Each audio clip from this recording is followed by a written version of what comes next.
So good morning, everyone, and welcome to the Namaste Center. It is February 5th, 2012, and once again we have a wonderful guest to share with everyone, and that would be Lana Ford.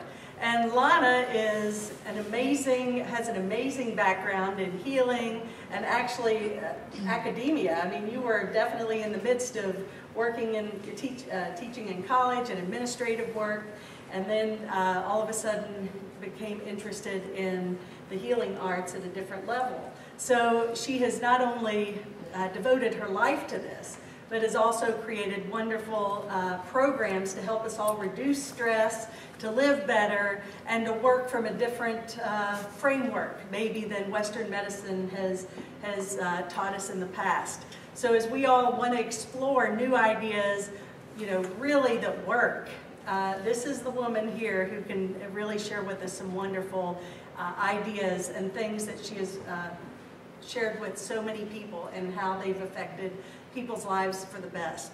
So I am really delighted to share with you Lana Ford. So welcome to Conscious Conversations.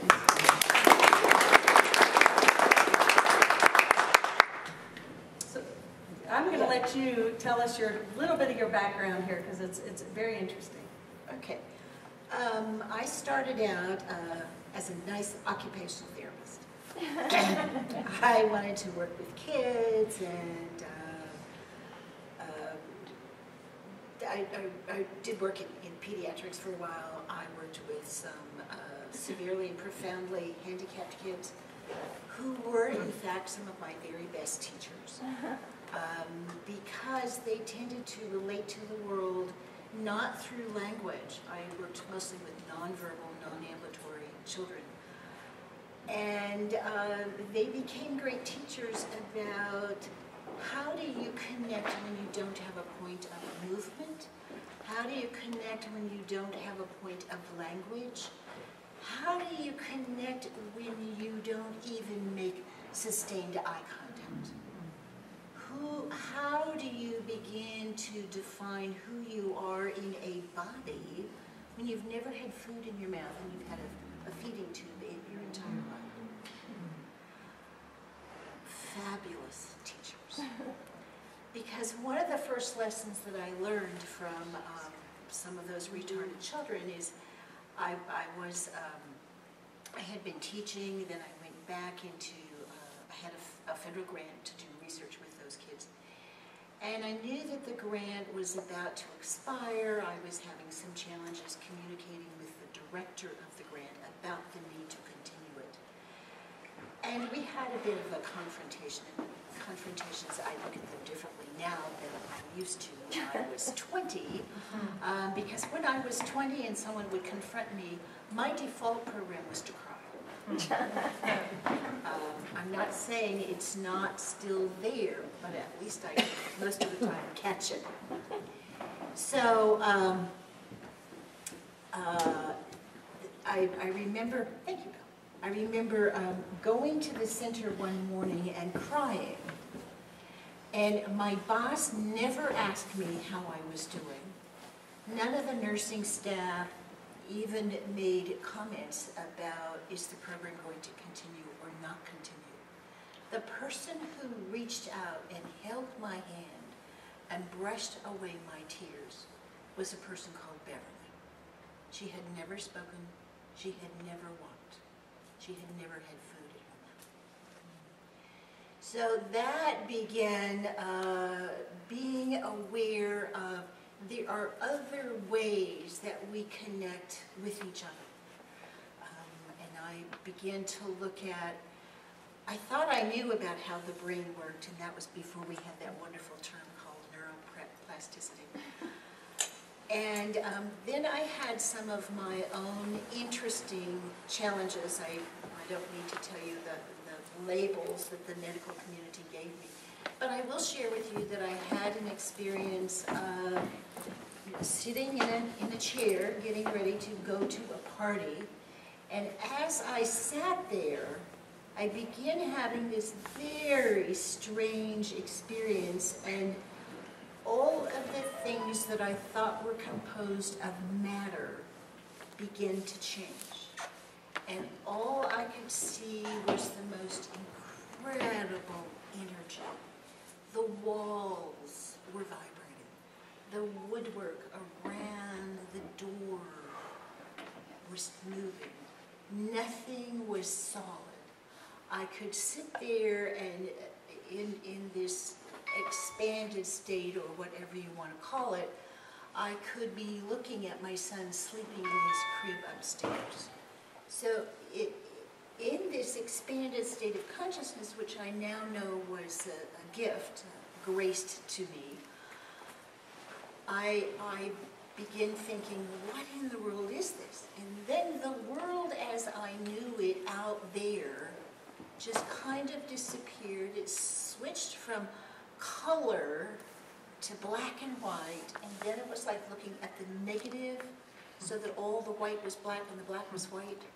And then it was like a door closed, and there was only white. Now, it started a journey that was very interesting, because if you've ever worked with handicapped children or handicapped adults, or even those who were blind, the experience is without light.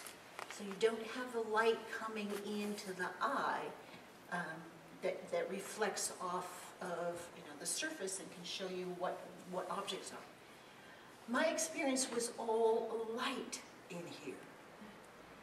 And the doctor said, well, that can't be. Okay, that's my experience. So, interesting enough, it was also a journey about initiation, is staying in the moment, in the present moment, and being aware of what was happening.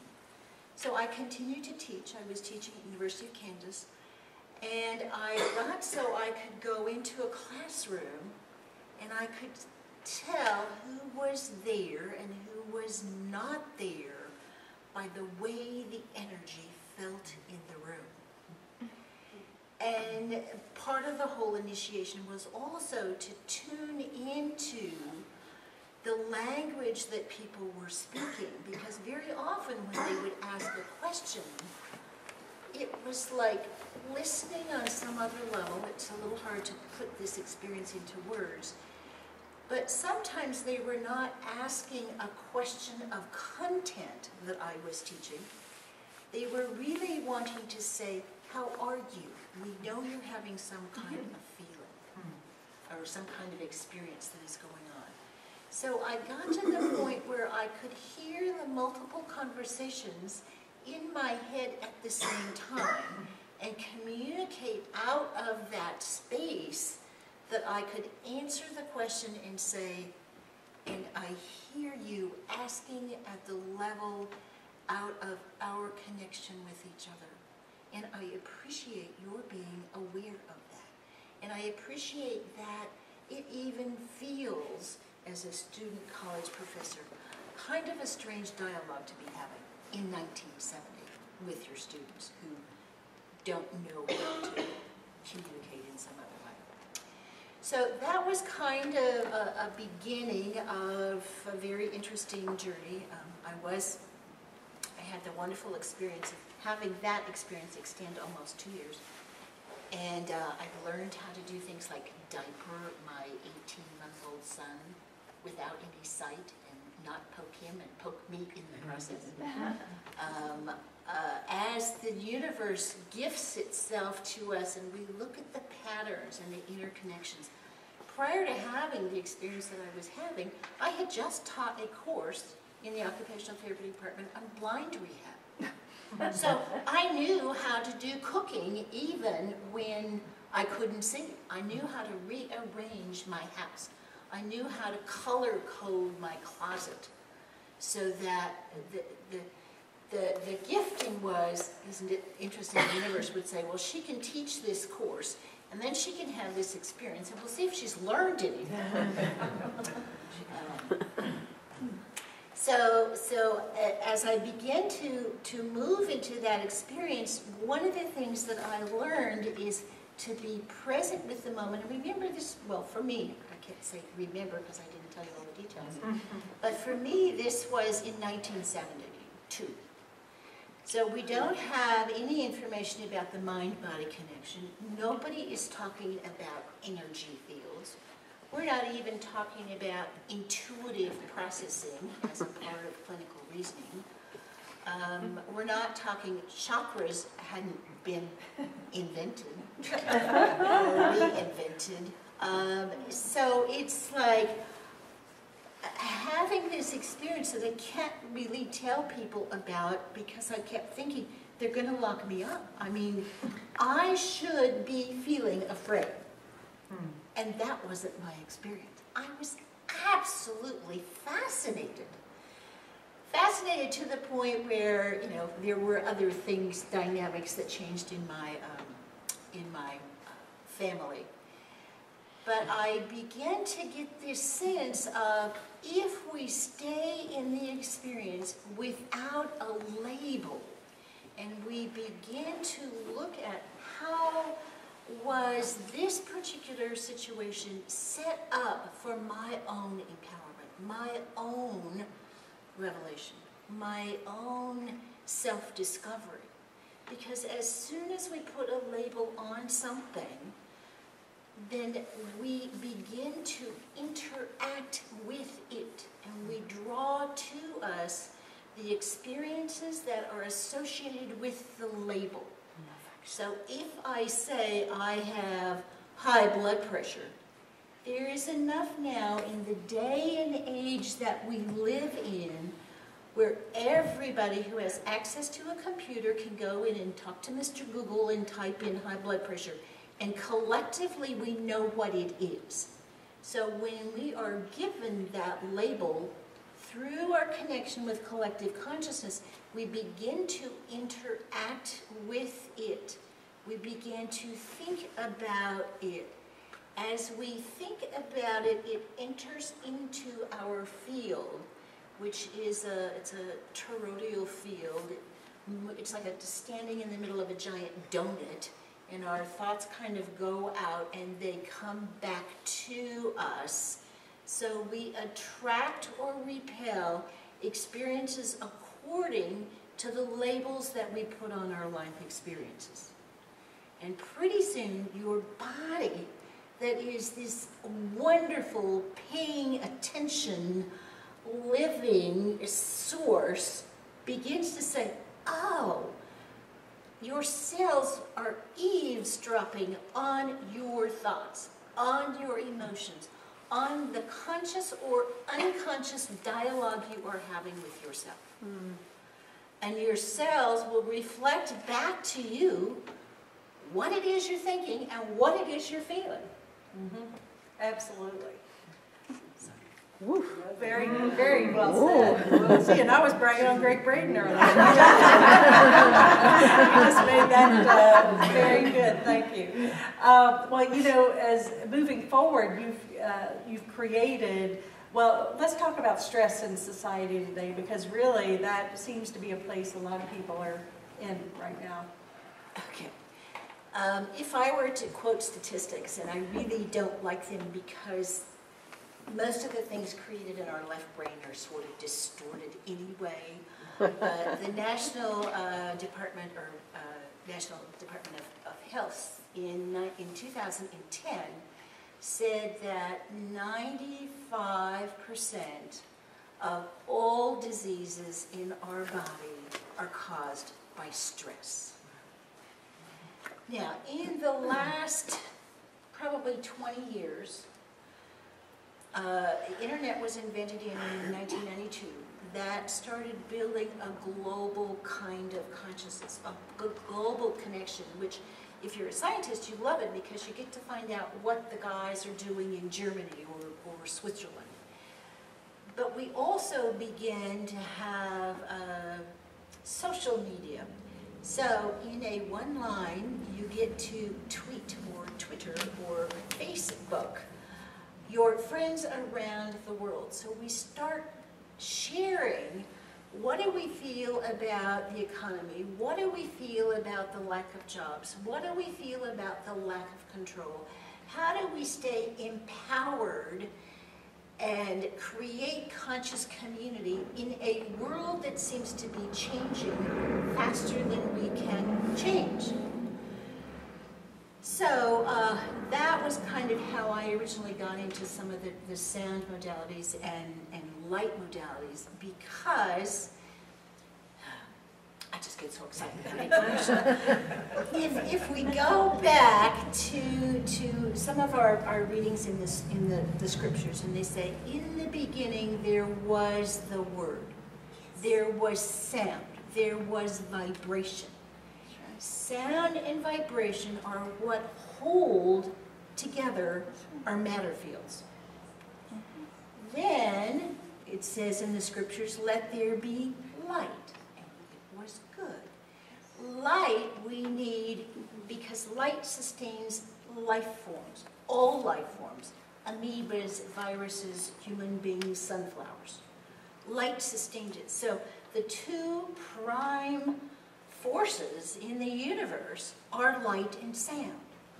And interesting enough, they are encoded in our biology. So all of our cells have a different vibration. Your liver has a different vibration than your spleen, and that's different from your thyroid. All of your emotions have vibrations that we can now measure. The vibration of joy is much higher than the vibration of anger. The vibration of fear is one of the lowest that we feel. Fear is an emotion that takes us out of our body and projects us into a future time. So if you ever feel fear, take a breath and get back in your body. It is a projection out of time.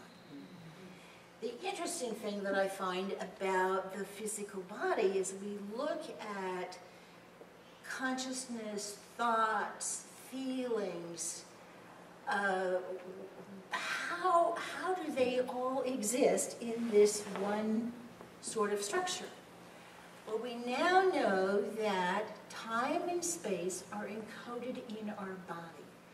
Most of the endocrine system, which is triggered by light that comes into our eyes, opens up the pineal gland of the hypothalamus and runs just about all of our endocrine system. It is also tied to space. The dense parts of our body, the liver, this pelvis, those are time codes. They're attached to matter fields. So we are time and space, light and sound encoded in this body. So when we're under stress, we shift over into that fight or flight response. Some people actually leave their bodies. We turn on a whole lot of adrenaline. That turns off our digestive system. That turns off all of our hormones. So when you turn off your digestive system, and you're going to do this over and over and over because you're responding to stress, responding to stress, responding to stress, then we end up with a lot of accumulated matter in our bodies. And it's there because of the stress response. The stress response is set up in some ways to help us. Because given that we've been on the planet for a long time, in older, older incarnations probably for us, when we were living with lions and tigers or dinosaurs, how far back do you want to trace us? We needed, as a biological survival mechanism, we needed to be able to say, oh my gosh, there's a tiger, I gotta go. And not have a conscious conversation about, oh, let's see, I think I better start moving or I'm going to be somebody's dinner. You needed to have a nervous system that didn't need permission to turn on. It just automatically goes there and it makes you mobile. The problem is we forgot that, okay, we need to go back to our point of balance so that we have that peace, we have that sense of being grounded. Then when we have an emergency, we've got the reserves so we can deal with it. but we're finding that with the present state of our evolution, that many people are under continuous stress all the time. So the body doesn't have time to go back and recover unless they're doing meditation, they're working to get grounded. And we're finding that our concepts, even in the last 20 years, are so drastically changing. For a while, when we first started this interconnection with the Eastern culture, and we started learning about chakras and energy fields and meditation and the yin-yang kind of stuff. Growing up in the 60s, I never heard of yin and yang. I grew up in western Nebraska. But I imagine if you grew up in North Carolina, you didn't hear about yin and yang either. So, you know, we've now got these concepts, but we started out as we begin gathering those concepts from other parts of the globe that could begin changing how we think in Western cultures. We got bits and pieces. So there were lots of people saying, okay, everybody's got to balance their chakras. So we're always good little doobies, and we all started balancing our chakras. Now we find out that they're holographic. So it's not so much whether you balance your third and your fifth chakra. It's like they're interconnected. So the focus has to be on the wholeness, on balancing all of the chakras, balancing all of the subtle bodies, getting everything in tune, because as we tune to the divine, to the source, we change the mental body, the causal body. That impacts on our emotions, and guess what it impacts on next? Your physical body. So with all the changes, they are designed to bring the body, physical body, to a higher state of vibration. It's not that we're going to move into our light bodies with the ascension process. We want to get our light bodies into our biological structure, because we're taking this body with us this time. Yes. Amen. Like that. Well, I have a question. 20 years ago, I read Perfect Health, Deepak Chopra's book. And one of the things that fascinated me is, he says every 4 years we have a completely new physical body. Every organ is new, including our skin, obviously. So what is it that enables that to happen, and what keeps it from happening? For example, I always refer to the scars on my hand from a childhood injury. Then how come, if I have a new body, that sticks, still remains? Because you keep it there. Yeah,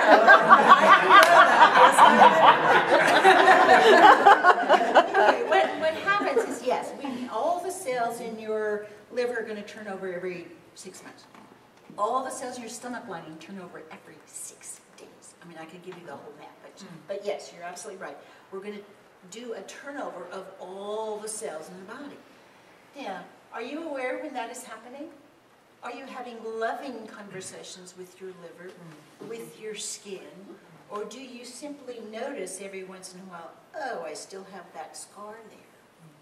So it's like, how much of your awareness are we now? I mean, because all this new information is giving us new ideas of about how to be in the world.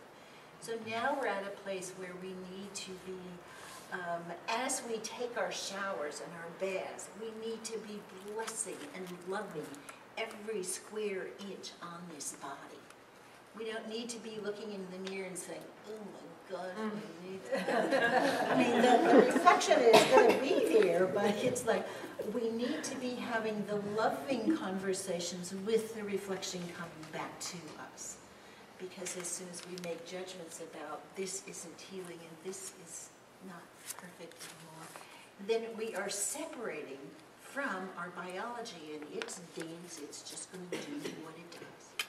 So we're literally at a place of as we work with the higher frequencies of sound and light, of literally rejuvenating the body. So we're letting go of not just the emotions of this lifetime that have been held in place by our thought forms. We are clearing all of our history for all time out of our bodies. All of those things that are tape loops that go on in our head, when you have an ache or a pain and you say, oh my gosh, that's probably arthritis. My mom had it. Oh, her grandma had it. Yep, that's what that is. And we have the opportunity to say, oh, how is this giving and receiving being set up in my body? And I may be clearing old patterns out of my ancestry, out of the archetype of how this female essence is held in this form, or the male essence is held in that form. So we may be clearing eons and eons of stuff through our bodies. So sometimes when people say, well, I'm the creator of this experience and I don't want this, it's like, maybe it's not yours. Maybe it's not yours.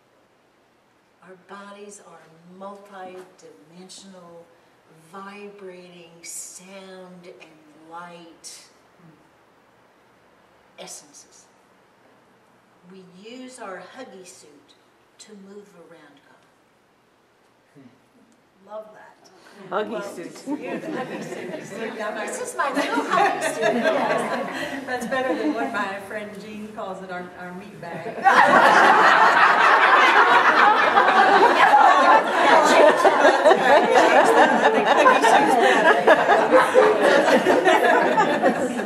So I know that, did you create these healing devices, or is it something you just use for your healing work? Well, it's interesting when you say that, because it's like, did I create them? Oh, did I get myself, through grace, in the right place at the right time and find the right kind of people? Yes. Now, is that creator? Yes. So, Yes. did I actually make the software and the lights and the sound? No. But I've been always guided to find the people who were doing the most sophisticated work on the planet that I could find using light and sound. And so those are the mediums, the tools that I like to play with, because it's about getting reconnected, about if we want to raise the vibration, there's lots of ways we can do it, and there's many healing modalities. I've just found that sound and light kind of speed up the process. And there are so many incredible healers. I don't have enough time to go and study with this one and to go and have that work done and go to have that. I need something that I can do every day that is quick and easy. So sound and light work for me. One of the interesting things, because my favorite friend is Mr. Google, I think I mentioned his name before. When I was doing some work yesterday, I was like, so where is light in our body? It turns out light comes through the eyes. It does open up the pineal gland. But light is absorbed through the sun. They're called photons. We have electrons that make up matter, electromagnetics. Photons are light sources. And one of the places that they live is in our DNA. So if you were to take a strand of DNA, and you all know what it looks like a coiled up stepladder. And if you were to uncoil that stepladder, and all those little steps are protein pairs, it's like, okay, if you get it untwisted and spread it out enough, what's in the space between the rungs on the ladder? That is a quantum field filled with consciousness that is activated by light. Consciousness and light is in our DNA. So when we talk about ascension, we have a real biological frame of reference that we can begin talking about the changes that we are going through. Okay, boy, this I don't know how to answer this I'm delighted, and it's wonderful. And this conversation could go for many more hours, obviously, but I did want to address something, Western medicine. Okay, obviously, a lot of these modalities are not supported or even welcomed, and of course, even over the history proves that there's been many devices that have been created to assist in healing that have sort of been swept under the rug, or the lab's been burnt up or whatever. And so I know that you've been instrumental in helping to create a way to make this feasible for this healing work to be done, which is wonderful. Would you like to talk about that a little bit? Yes. A couple of things, and I'll see if I can answer it on a couple of levels, because your question came at me in about 6 layers, so you're asking what? Hello, so Cheryl. The medical community, when we have something going on in our bodies, from the personal level, if we can, because whether it's you or your loved ones who may or may not share your same view of the world, we need to get to a place where the medical community will give you an opinion. If we look at it as an opinion and not the authority in our lives, that begins to shift how we think about our health and illness. So that we can then say, okay, I have this opinion, now I can go and have a past life, I can go and have my aura fluffed and my chakras balanced, and I can do lots of kinds of things to find out what resonates with me, what's true for me. So given that I am not bashing the medical community, we need them.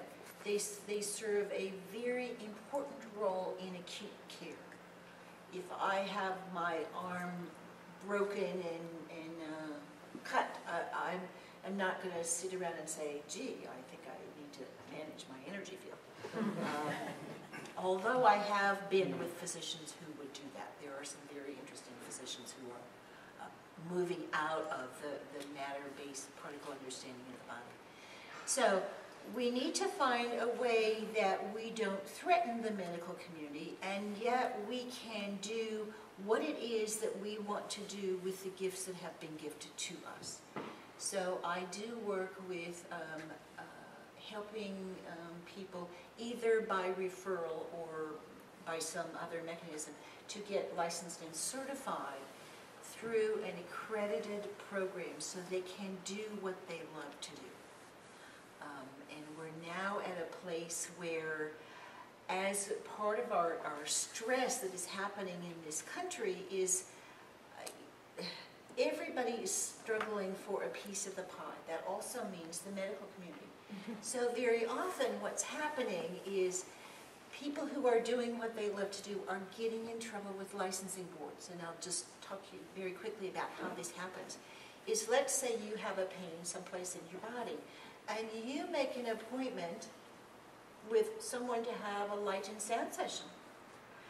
And then you make an appointment, you say, better check it out. You make an appointment with your doctor, same time.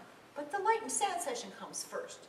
So you go and you have your light and your sound session, and oh my gosh, you get reconnected, you have an amazing experience, your stress begins to drop down, and so what do? Being a conscious, responsible person, you call your doctor and you say, I'm going to cancel my appointment.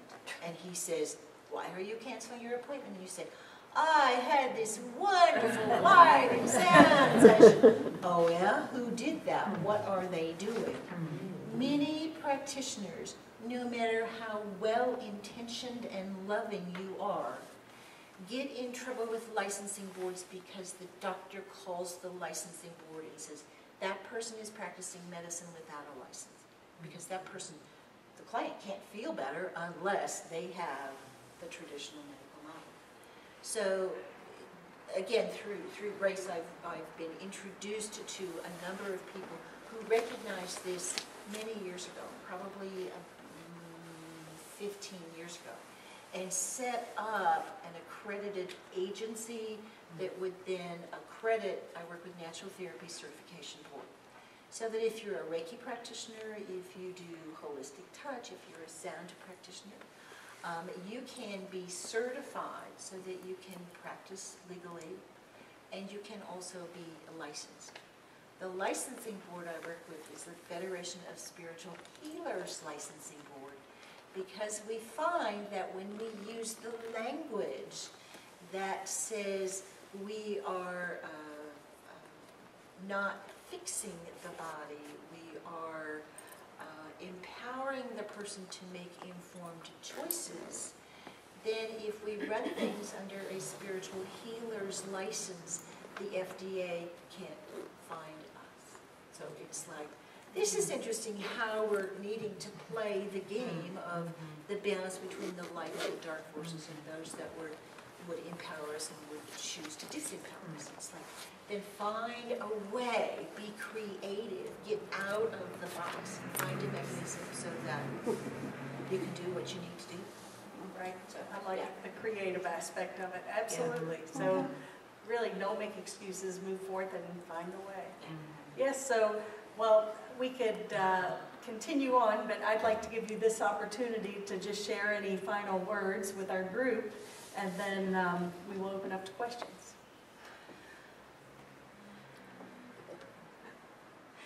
Oh my goodness. It's a very interesting experience sitting here because you can't see what I can see. This room is vibrating. Now you may feel it, but it's like it's iridescent. It's kind of like a lighter version of this. There's green and blue and there's purple. And interesting enough, as you think thoughts, I can see the colors begin to move and wave, and it's like, this is the best show I've been to in a long time. I think probably just for us to just every day remind ourselves that we are empowered beings, we're multidimensional beings. The world out there, when they say it's an illusion, yeah, it is. We are deeply connected, and we get to make choices all the time about how we relate to that world out there. If we do it in a loving way, in a non-judgmental way, it works. At least it works a whole lot easier for me. I don't like paying taxes any more than anybody else does. So because I don't like April 15th, or I understand it's now April 17th this year, then I get them done in February. That way I don't have to wait to be stressful in April. Do it ahead of time. So we find ways that we can look at all those deadlines that the universe says that we have to follow, and other people's rules, and do we want to play that game, or are we into a different kind of conscious conversation? Thank you. And I want to thank Gordon and Bill Brooks for introducing us to this wonderful lady here. Thank you all so much. And Lana, thank you very much. It's wonderful in your work. I appreciate so much. So thank you. And looking forward to this afternoon. Everyone will have, we say this all the time, it's like, boy, something's wrong with our language. Everyone has a complimentary light and sound session this afternoon, and people say, how much does that cost? Complimentary means free. So, yes, there you go. Fantastic. So thank you very much, and we'll open up for questions.